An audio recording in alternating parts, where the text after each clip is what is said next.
Salve María, hermanos en Cristo, María y San José, Dios les bendiga. Qué alegría enorme presentarles a ustedes este pequeño, pero con mucho amor, homenaje a San Vicente Ferrer, uno de los grandes santos que leemos aquí en este su canal Filius Mariae.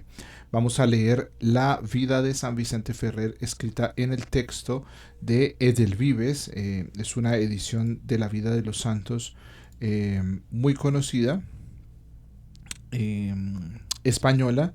Es la editorial Luis Vives de Zaragoza.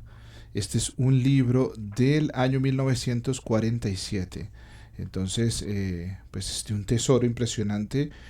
Una persona del canal me pasó los PDFs de toda la obra. Aquí lo estamos tomando del tomo 3, del tomo 2, perdón, que corresponde a los santos que se celebran entre marzo y abril, con el calendario tradicional, por supuesto. Y bueno, pues vamos a leer la de San Vicente Ferrer para 5 de abril, que fue una de las pocas fechas que no se cambiaron de forma litúrgica en el 70. Bien, pero antes de empezar, encomendemos a Dios y a la Santísima Virgen para que todo lo que nosotros leamos sea para honra y gloria del Padre, y del Hijo, y del Espíritu Santo, de la mano de Mamita María y de San José. En el nombre del Padre, y del Hijo, y del Espíritu Santo. Amén. Dios te salve María, llena eres de gracia, el Señor es contigo. Bendita tú eres entre todas las mujeres, y bendito es el fruto de tu vientre, Jesús. Santa María, Madre de Dios, ruega por nosotros pecadores, ahora y en la hora de nuestra muerte. Amén. Sagrado Corazón de Jesús, en vos confío. San José, ruega por nosotros. En el nombre del Padre, y del Hijo, y del Espíritu Santo. Amén. Por supuesto, le pedimos a San Vicente Ferrer que ore por nosotros, y veamos cómo aquí se le dice, se le representa a San Vicente Ferrer con las trompetas, ¿no? Que son los símbolos del excelso predicador. Él era un grandísimo, es tal vez de los predicadores más eximios que ha tenido la Santa Madre Iglesia Católica. Me atrevo a afirmar que sin duda uno top 2, top 3 o top 5 de predicadores en toda la iglesia, en todos los 2000 años de iglesia. Convertía por miles, ya lo vamos a leer. Y recordemos que la iconografía siempre representa a San Vicente Ferrer. Hay unas trompetas, está señalando hacia arriba, porque él habla de las realidades del Apocalipsis. Es el ángel del Apocalipsis, como se le conoce. Y tiene un crucifijo en la mano. Siempre usaba el crucifijo para predicar. Bien, sin más, entremos porque el texto es bastante nutrido y muy delicioso de leer verdaderamente. Y dice, la nobilísima ciudad de Valencia, además que el texto está muy ricamente escrito, la nobilísima ciudad de Valencia, cabeza del reino del mismo nombre, fue cuna del glorioso San Vicente Ferrer, luz y espejo de predicadores, gloria de España y ornamento de su patria. Sus padres, de la antigua familia de los Ferreres, eran nobles, según la carne, pero mucho más ilustres por sus cristianas y loables costumbres, porque entre las muchas otras virtudes que tuvieron eran muy benignos y misericordiosos, y al cabo del año daban a los pobres todo lo que les sobraba de su honesto sustento. Su padre se llamaba Guillermo y su madre Constancia Miguel, la cual antes de que naciese Vicente, que fue el 23 de enero del año 1350, tuvo señales de que había de dar a luz a un niño que sería de la orden de Santo Domingo, o sea, los dominicos, los orden de predicadores, y con su predicación alumbraría el mundo, porque oyó algunas veces ladridos como de algún perrillo dentro de sus entrañas. Bellísimo, cómo la vida del orden sobrenatural abundaba cuando había fe. Eh, y comunicando esto con el arzobispo de Valencia, que era pariente suyo, le dijo que sin duda el niño que de ella iba a nacer sería un gran predicador y pregonero de Jesucristo, y que con sus ladridos espantaría a los lobos de su ganado. Y así el santo mismo solía decir: ya ves lo que soy, un perro que corre por el mundo ladrando contra los lobos infernales, y por cierto que es para mí muy grande honra el ser perrillo del Señor. Desde su niñez fue muy agraciado y tan afable que todos los que le miraban se le aficionaban, y comenzó a aprender las primeras letras, y a la edad de 10 años aventajaba a sus condiscípulos y sabía más que todos ellos, y como quien se ensayaba para lo que después había de ser, algunas veces juntaba a varios muchachos de su edad y les decía: oídme, niños, y juzgad si soy un buen predicador. Y haciendo la señal de la cruz en la frente, refería algunas razones de las que había oído a predicadores en Valencia, imitando la voz y los meneos de ellos tan vivamente que dejaba admirados a los que le oían. Estudió gramática, lógica y teología y con su agudo ingenio, feliz memoria y perseverancia en los estudios alcanzó gran ciencia y fama. Y cuando en los sermones oía nombrar a la Sacratísima Virgen María, se regalaba y se regocijaba mucho y decía que era buen predicador el que hablaba de las excelencias de Nuestra Señora.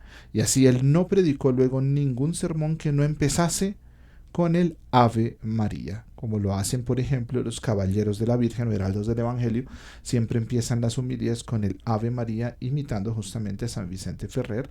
Y de nuevo acá dice San Vicente Ferrer mismo que el que predica a Nuestra Señora es un buen predicador, ¿no? Ustedes conocen las letanías de la Virgen. Existe la letanía que se llama Virgo Predicanda, Virgen digna de predicación o de ser predicada. Bueno, aquí está justamente justificado en San Vicente Ferrer esa letanía. Vocación, tentaciones y milagros. En llegando a la edad de 18 años y considerando la vanidad, mutabilidad y peligros de las cosas del mundo y los lazos que el demonio tiene armados en todas ellas, determinó darles libelo de repudio y abrazarse con Jesucristo crucificado. Bellísimo.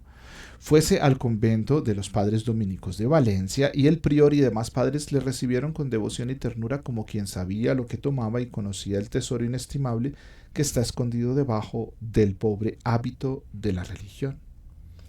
Luego se puso a leer con atención la vida de su padre Santo Domingo, para tomarle por dechado e imitarle en todo lo que él pudiese. Ocupábase en todas las obras de humildad y maceraba su carne con ayunos y penitencias, y su vida era un perfecto retrato de la vida religiosa. Esto es algo, hermanos, que tristemente muchos han olvidado, pero los religiosos buscan con mucha devoción y amor imitar y exaltar a su padre fundador. Un dominico que no quiera a Santo Domingo, que no lo imite, pues en qué anda, ¿no? Un salesiano con Don Bosco, un franciscano con San Francisco de Asís. Y por ello, pues también, por ejemplo, los caballeros de la Virgen con Monseñor Juan y el doctor Plinio, ¿no? Bueno, así. Acabado el noviciado, le encomendaron los superiores que leyese un curso de lógica a algunos religiosos del convento y a los que venían de afuera a oírle, lo cual hizo con rara modestia y virtud, y después le enviaron a los conventos de Barcelona y de Lérida, donde había famosos letrados de la orden, para que tratase con ellos, y siendo de edad de 28 años, le graduaron de maestro en teología en la Universidad de Lérida. Volvió a Valencia, donde fue recibido con gran regocijo de toda la ciudad, y a ruegos del arzobispo y del pueblo comenzó a predicar la palabra de Dios con grandísimo aprovechamiento de todos y autoridad suya y de su religión, porque en toda Valencia a él solo llamaban el docto, el santo y siervo fidelísimo de Jesucristo, y lo era tan de veras que en sus sermones nunca se buscaba a sí mismo ni el aplauso ni el aura popular, sino sólo la gloria del Señor y el bien de las almas. Su objeto no era deleitar ni enternecer ni mover admiración a los oyentes, sino quebrantar los corazones duros, compungirlos e inflamarlos en el amor de Dios. Qué importante tener esto muy presente para las personas que predican, ¿no? Saber que la predicación no debe ni deleitar, ni enternecer, ni entretener, ni nada de eso, sino quebrantar los corazones duros y llevarlos a inflamarlos en el amor de Dios. Bueno, temiendo el enemigo del linaje humano, la vida santa y la predicación tan fervorosa y provechosa de San Vicente Ferrer, determinó derribarle si pudiese y hacerle caer en algún pecado grave e infame. Para ello, estando el santo haciendo oración una noche, se le apareció el demonio en figura de un venerable ermitaño con barba negra y larguísima, y parecía en su aspecto un San Antonio Abad o un San Pablo, primer ermitaño, o uno de aquellos monjes del yermo. Y le dijo: oye Vicente, yo soy uno de aquellos antiguos solitarios de Egipto y a pesar de haber sido en mi mocedad, o sea, en mi juventud, muy desenfrenado y disoluto. Después hice penitencia y el Señor me dio el premio de la vida eterna.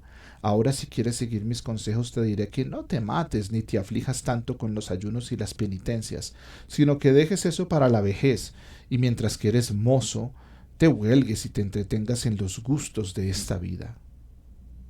Entendió el santo que aquel no era ermitaño venido del cielo, sino demonio con máscara de ermitaño, y haciendo la señal de la cruz, le rechazó. Recordemos que justamente, hermanos, esa es una gran mentira del demonio, y el demonio justamente está engañando a muchos, haciéndoles creer eso, ¿no? Que para qué ayunos, que para qué penitencias, ¿no? Y será uno de los engaños que traiga el anticristo también. Bien. Otra noche, estando orando delante de un crucifijo, se le puso ante sí el demonio en figura de un negro de Etiopía, grande y feísimo, y le dijo: no te dejaré de perseguir hasta que caigas torpemente y quedes vencido. Y otra vez, leyendo el libro admirable que escribió San Jerónimo acerca de la perpetua virginidad de Nuestra Señora, oyó una voz que le dijo: no da Dios a todos esa gracia, ni tampoco tú la alcanzarás, antes la perderás muy presto. Como la trata de intimidar diciéndole que perderá la virginidad, ¿no? Mas como el demonio vio que por sí mismo en tantos combates y peleas no le había podido vencer ni derribar, y pensó poderlo hacerlo más fácilmente por medio de algunas mujeres perdidas, y en particular de una noble, hermosa y atrevida, la cual, instigada del demonio, usó de toda suerte de astucias para provocar al santo. Pero el Señor permitió que entrase el demonio en el cuerpo de aquella miserable, haciéndole dar grandes voces. Y los criados y la gente de casa acudieron para saber la causa, y hallaron que estaba endemoniada. Llamaron a sacerdotes y exorcistas, pero nada pudieron, porque todas las veces que le conjuraban respondía el demonio: no saldré de este cuerpo hasta que venga a echarme de él aquel que, estando en el fuego, no pudo ser quemado. Rogaron al santo para que fuese a verla, y entrando Vicente en el aposento donde estaba la mujer, el demonio dio un grande alarido y dijo: este es el hombre que no se quemó en medio de las llamas, ya no puede estar más aquí. Y diciendo esto, se partió, dejando medio muerta a la mujer.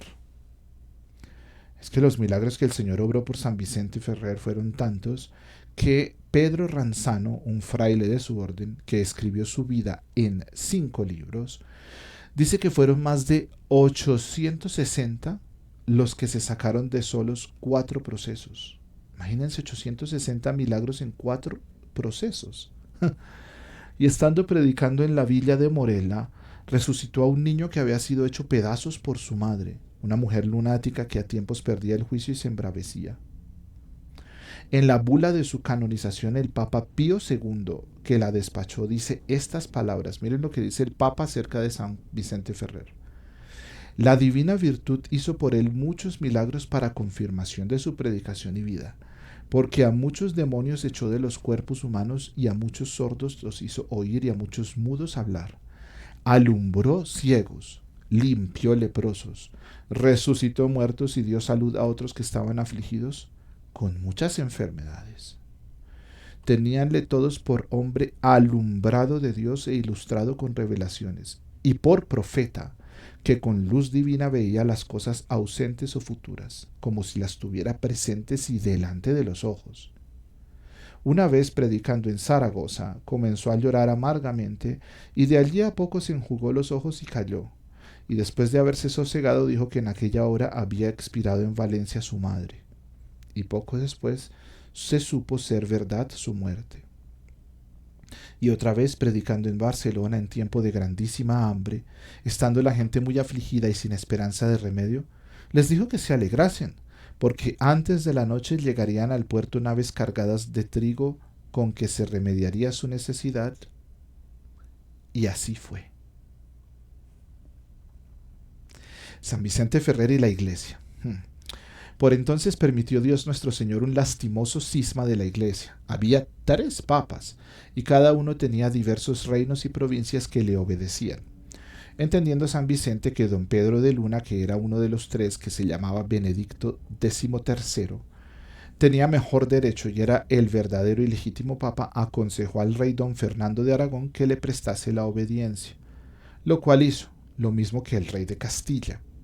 Pero como el derecho que cada uno de los papas alegaba en su favor fuese oscuro y muy enmarañado y dudoso, para acabar un cisma tan prolijo, peligroso y pernicioso, se tomó por medio de que cada uno de los tres papas renunciase al sumo pontificado y que se eligiese uno y un nuevo pontífice que fuese cabeza y pastor universal en toda la iglesia y que toda la iglesia le reconociese como tal. Así lo hicieron Gregorio XII y Juan XXIII en el Concilio de Constanza. Pero Benedicto XIII, a quien San Vicente de Ferrer apoyó inicialmente, él nunca lo quiso hacer por mucho que el emperador de Alemania y el rey de Aragón en persona y otros príncipes y embajadores se lo rogaron. Entonces San Vicente aconsejó al rey don Fernando que le quitase la obediencia a ese Benedicto por su contumacia y rebeldía. Y así lo hizo, porque la autoridad del santo bastó para que le diese la obediencia y para que también se la quitase. Y el concilio de Constanza recibió carta de San Vicente Ferrer y Santa Coleta y erigió por sumo pontífice a Martín V, que fue un excelente y verdadero papa. En el mismo concilio hubo grandes disputas y debates sobre ciertas cosas muy importantes y dificultosas, y no pudiéndose averiguar lo que en ellas se había de hacer por ser muchos y contrarios los pareceres, determinó el concilio de consultarlas con San Vicente, pero que a la sazón predicaba en Borgoña, y para esto se envió al cardenal Pedro Aníbal, acompañado de otros teólogos y otros 2 canonistas, para saber del santo lo que le parecía que se debía hacer. Y él, como humilde, se corrió de tan solemne embajada y resolvió con la luz que tenía del cielo lo que se le propuso, y con gran felicidad desmarañó las dificultades que tantos y tan doctos letrados no habían podido entender y declarar. Vemos primero acá en la imagen que estoy proyectando en este momento, que es una imagen muy bonita, cuando los libros traían imágenes bonitas, de cómo el demonio se le apareció en forma de ermitaño y lo quiso engañar, y San Vicente Ferrer lo espanta, ¿no? Y lo echa. Y le dice, San Vicente Ferrer le dice al demonio, haciéndose la cruz, haciendo la señal de la cruz y encomendándose a la Santísima Virgen. San Vicente Ferrer era un santo super mariano, lo vamos a ver. Le dice al demonio, oh, antigua serpiente, ¿piensas que no te conozco? No le tiene miedo, al contrario, lo expulsa y le dice, encomendándose a la Virgen de la Cruz, que lo conoce. Y miren cómo el Santo Concilio de Constanza primero resolvió el problema del cisma, eligiendo ya verdaderamente a un papa genuino, Martín V, y un buen papa además. Y luego los santos padres conciliares en ese concilio tenían algunas dudas ahí acerca de unos temas teológicos y fueron y le consultaron a San Vicente Ferrer. ¿Se imaginan la fama de un hombre como San Vicente Ferrer, que un cardenal, canonistas y teólogos vienen a pedirle su ayuda y él les ayuda? Bueno, ese es San Vicente Ferrer. Ahora vamos a ver San Vicente Ferrer como un apóstol y como un santo. Predicó San Vicente no solamente en Valencia, sino también en los otros reinos de España, de Francia, de Inglaterra, de Escocia, de Irlanda, de Piamonte al norte de Italia, Lombardía y muy buena parte de Italia, y con extraordinario y maravilloso fruto de las almas. Por ejemplo, en España convirtió a la fe de Cristo a más de 25.000 judíos y 18.000 moros, de los que en aquel tiempo vivían en ella, y algunas veces estando predicando tenía revelación de Dios que habían de venir a oírle, y él se paraba como arrobado en el púlpito, aguardándolos, y mientras el auditorio maravillado esperaba sin saber la causa de aquel silencio y suspensión. Y la misma forma y traza de su predicar era rara, y a propósito para mover el auditorio, porque al principio de su predicación exhortaba a la penitencia, y después combatía algún vicio y pecado, declarando su fealdad con tan gran encarecimiento y sentimiento que él mismo se enternecía y lloraba y hacía llorar a los demás, especialmente a los que estaban afectados por aquel vicio. Y acontecióle alguna vez predicar del juicio final con tanta fuerza y tanta vehemencia que muchos de los pecadores allí presentes se postraron en tierra y con grandes lágrimas confesaron públicamente sus pecados y pidieron perdón por muchos de ellos. Muchos de los que se convertían le seguían de pueblo en pueblo, disciplinándose terriblemente en satisfacción de sus pecados. Y eran tantos los disciplinantes que había tiendas de disciplina, como si se fuera una feria de azotes, y se disciplinaban con tanto rigor que se hallaban en sus ropas pedazos grandes de carne. Este espectáculo, que era muy ordinario, movía a los demás y los dejaba compungidos y llorosos y deseosos de imitar aquella rigurosa penitencia, o a lo menos la enmienda de vida. Pero no solamente tenía San Vicente cuidado de enseñar y reformar a los hombres doctos y letrados, sino también de instruir y catequizar a los niños acerca de la señal de la cruz, del Padre Nuestro, del Ave María, del credo, de la salve, del yo pecador y la invocación de los santísimos nombres de Jesús y María, la necesidad de la oración y la forma de oír misa. Dense cuenta lo importante que es lo que se le enseñaba a los niños en las catequesis. Hoy en día los niños van a catequesis un año a las parroquias y no saben nada de esto, pero sí salen sabiendo por allá de cómo sembrar un árbol y cómo ponerse el tapabocas y cómo no sé qué. No, miren, las catequesis son para aprender de la cruz, el Padre Nuestro, el Ave María, el credo, la salve, el yo pecador, la invocación de los nombres santísimos de Jesús y María, la necesidad de orar y de oír misa. Continuamos. Dióle el Señor entendimiento despierto y un agudo ingenio, una extraordinaria memoria, una singular doctrina, un conocimiento e inteligencia de la Sagrada Escritura. Le dio una voz fuerte, blanda, sonora y penetrante, y todos los talentos y requisitos para que pudiera ejercer bien su oficio de predicador. Pero aunque estos dones naturales eran tantos y tan grandes, no fueran tan eficaces ni tan fructuosos de no ir acompañados con una singular gracia del Señor, que resplandecía admirablemente en su vida, porque andando tantos caminos como anduvo, por espacio de tantos años, no perdió un punto de su religión. Era amigo de la santa pobreza, y no tenía sino un hábito, un escapulario y una capa de baño de paño basto, y ni llevaba consigo sino un breviario y una Biblia. El breviario es el libro de las oraciones, la liturgia de las horas, como se llama hoy en día, de las oraciones que hacen los sacerdotes y los religiosos y religiosas, y también los laicos podemos hacerlos a distintas horas del día. Durante 40 años ayunó cada día, excepto los domingos. Repito, durante 40 años ayunó cada día excepto los domingos. Dormía sobre sarmientos y desde muy mozo, desde muy joven, se disciplinaba cada noche. Andaba siempre a pie, hasta que estando ya después malo de una pierna, iba a caballo en un jumentillo. Comúnmente guardaba este orden y distribución en su vida. Daba a su fatigado cuerpo un poco de reposo y todo el resto de la noche la gastaba en estudio, en oración y en contemplación. A la mañana iba al lugar donde había de predicar, y allí, después de haberse confesado, él mismo cantaba la misa con gran solemnidad y aparato y órganos que llevaba consigo, porque todo esto le parecía que despertaba la devoción y disponía y ablandaba los ánimos de los oyentes para estampar en ellos más fácilmente la doctrina evangélica. Miren la importancia de una santa misa celebrada con gran solemnidad, con un gran aparato, con órganos. Pero qué belleza es esta, ¿no? Impresionante.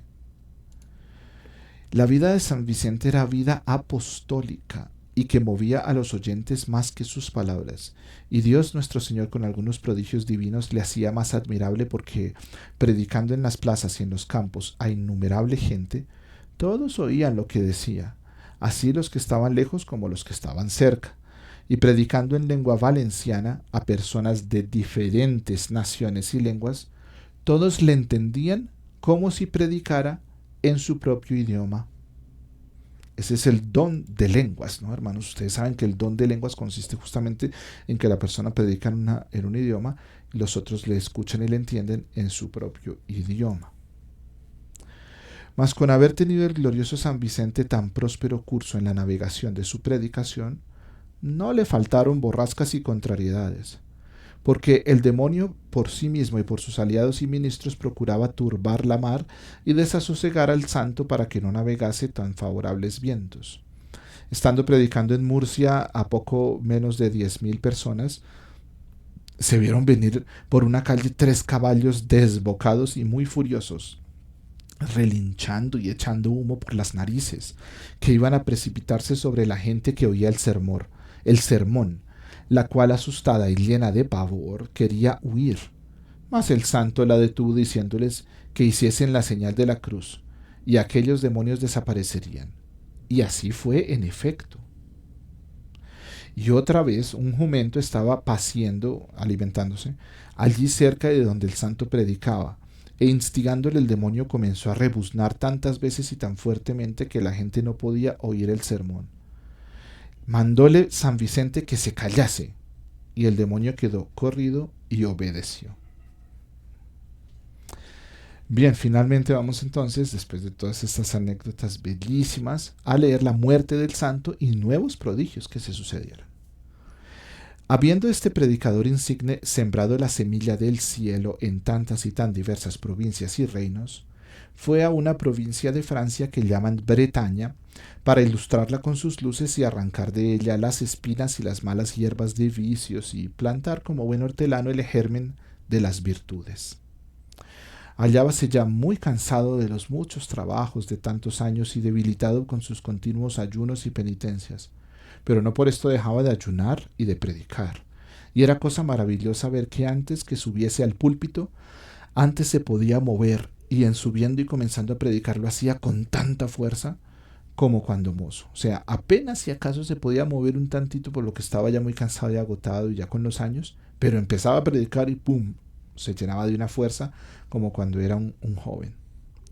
Y aconsejáronle y rogáronle mucho sus compañeros que se volviese a Valencia para acabar en ella sus días, y como el santo era benigno y suave de condición, condescendió con ellos y se partió de noche para España. Pero a la mañana, cuando pensó haber andado algunas leguas, se halló a la puerta de la misma ciudad de Vannes. Entendió que el Señor quería que muriese allí, y así lo dijo a los que le acompañaban.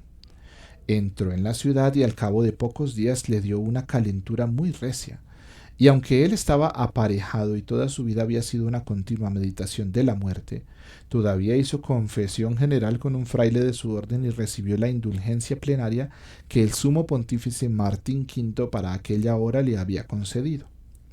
Después, habiendo cumplido con el obispo, magistrado y gente principal de la ciudad, que con gran sentimiento habían venido a visitarle, y encargándoles que recordasen y guardasen fielmente lo que él en aquellos 2 postreros años les había enseñado, porque haciéndolo así, él desde el cielo les ayudaría con sus oraciones, y Dios los favorecería.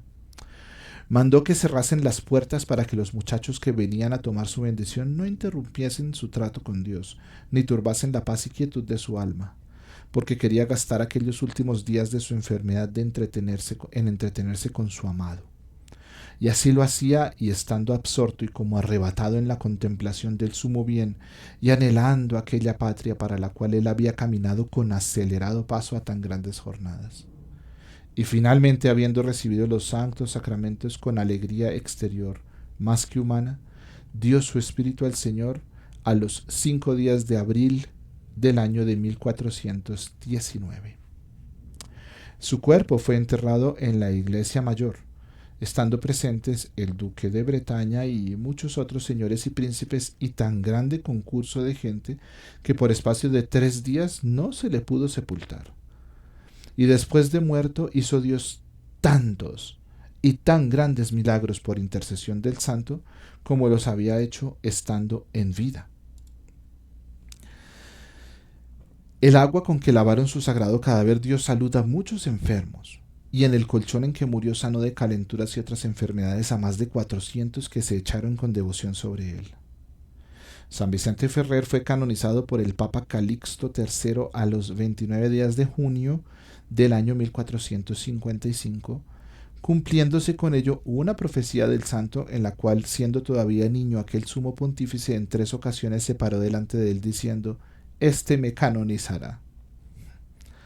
La Iglesia trae y celebra su festividad a los 5 días del mes de abril, pero en la Arquidiócesis de Valencia, la fiesta de San Vicente Ferrer es de precepto y se celebra con gran solemnidad el lunes después de Quasimodo, que en este año cae el lunes 8 de abril. En la diócesis de Valencia es el día de San Vicente Ferrer, que coincide también con la fiesta de la solemnidad, de la Anunciación de Nuestra Señora este lunes.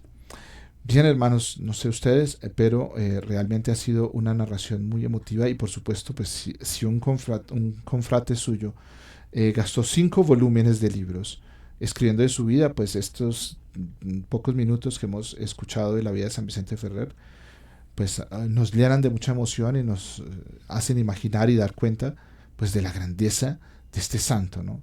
De un santazo que el Señor ha tenido a bien regalarnos en el siglo XIV, siglos XIV y XV, y a quien tenemos el honor y la dicha de honrar en este día 5 de abril. A quien le pedimos que ore mucho por nosotros, un santo que tiene mucho que ver con nosotros en estos tiempos. En este canal estamos justamente leyendo muchas de sus profecías para el fin de los tiempos y nos encomendamos a sus oraciones para que Él desde el cielo siga sonando esa trompeta del Apocalipsis que no hará más que traer el reino de nuestro Señor Jesucristo, el reino de la Santísima Virgen María, el triunfo del Inmaculado Corazón de María sobre esta tierra que tanto, tanto lo necesita.